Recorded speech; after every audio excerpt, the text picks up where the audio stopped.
My video for April 12th, 2018 is entitled, I Tried to Help Ugandan Orphanage. I get requests from Africa periodically. Most of them I ignore, as I do with other so-called third world pleas to send money. I live on my monthly Social Security of under $1,000 per month. That may seem like a lot to those in third world countries, but it is considered poverty level here in the USA. Anyway, I was deeply moved when a Facebook friend sent me pictures of an African man who was struggling to provide for the needs of numerous orphans in a center in Uganda. I tried to make a small donation to help, but Western Union refused to allow the transaction. Obviously, I had never met the man to whom I was trying to send my donation, in violation of their protocols. They do not even allow charity donations. I wish the crimes against humanity could be stopped, and we could all begin accessing the natural wealth of the planet for humanitarian needs and take away the ill-gotten gains of those who continue to run the world for their own benefit and profit. Yeah, I was quite surprised that Western Union asked me, you know, I have the name of the individual that I had printed out, and he's from Uganda in Kampala, and it lists the village, the parish, the county, the district, gives his name, phone number, email address. And I took this to the Western Union office here in Melbourne, and I was immediately asked questions. Do you know the man that do you know who you're sending it to? And I said, no, I've never met him. I explained the situation, that I was trying to help orphans, and they says, we cannot allow you to send money.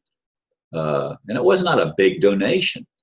You know, it was a relatively small amount of money. But it was something that I felt I could afford, and I wanted to at least give good faith thing that I'd like to see the children of the world that have been orphaned helped. And I'd like to see the third world countries lifted up out of the imposed poverty, and it's the Western countries that impose the poverty. You know, some African nations have tremendous wealth. Africa is a very rich nation. So is supposedly Vietnam. And I just got an article not very long ago. I think I actually read it this morning, and it's only just past 5:30 here in the U.S. and Florida, when I'm recording this video for the 12th. But I've already been up since 4 o'clock, and a little after 4 o'clock in the morning. And anyway, folks, the point that I'm trying to make is that there are so many restrictions placed upon us, and so many people around the world are kept at poverty level, just trying to survive from one month to the next, and in some cases from one day to the next. For me, it's, you know, just to make sure I always have enough money to get the car expenses and the rent and the food and the things that I need. The internet costs money every month, and telephone and all of the normal expenses that I consider just part of my normal existence here in the United States. For some people, some of the things that I have would be considered luxuries. But for me, they're just simply the necessities of life. It's perspective. You know, what is rich? What is poor? When I compare myself to people in many of the African nations, when I compare myself to people in Latin America, when I compare myself to people in third world countries in Asia, I think, man, I have it so much better than they do. And I'd like to be able to help, but there's so many scammers that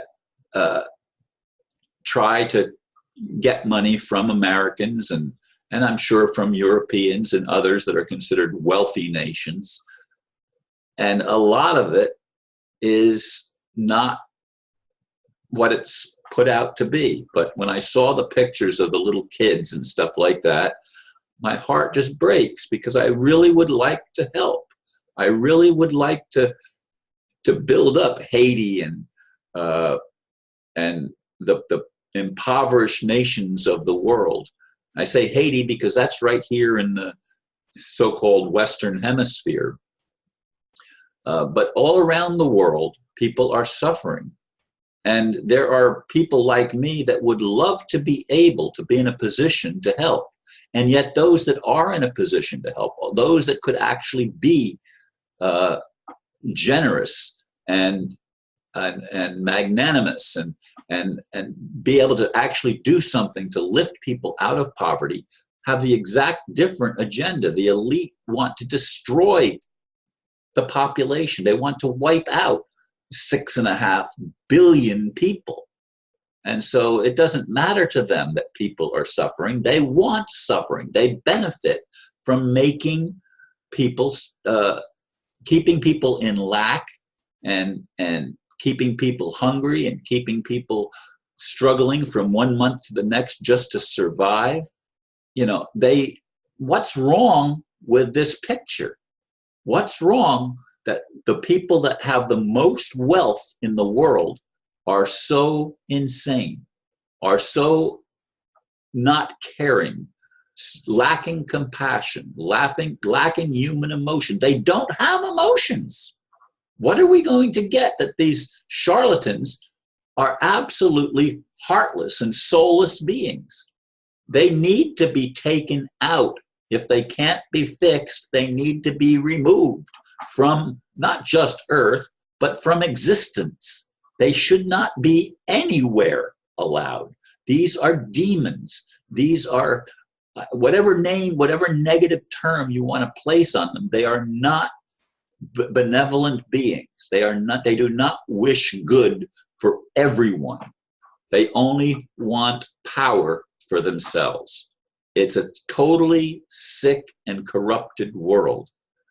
And I'd like to be able, with all of my heart, I'd like to be able to make a difference. I don't want to say there is no God, as some people that I know, that they've given up that there's even a God, because there's so much evil rampant on this planet, and things do not make sense, because all that we're fed is lies on top of lies. And some of the liars are so adept at presenting their lies, but that they almost seem plausible, but yet when you present two different extremes and they both sound plausible, one of them has to be wrong. You know, anyway, I'm struggling still on a day-to-day level. I'm struggling to try to make sense out of a world. I keep getting reports that the currency revaluation to asset-backed currency is moving forward. I keep getting reports that there's going to be this distribution of wealth to ordinary people like me.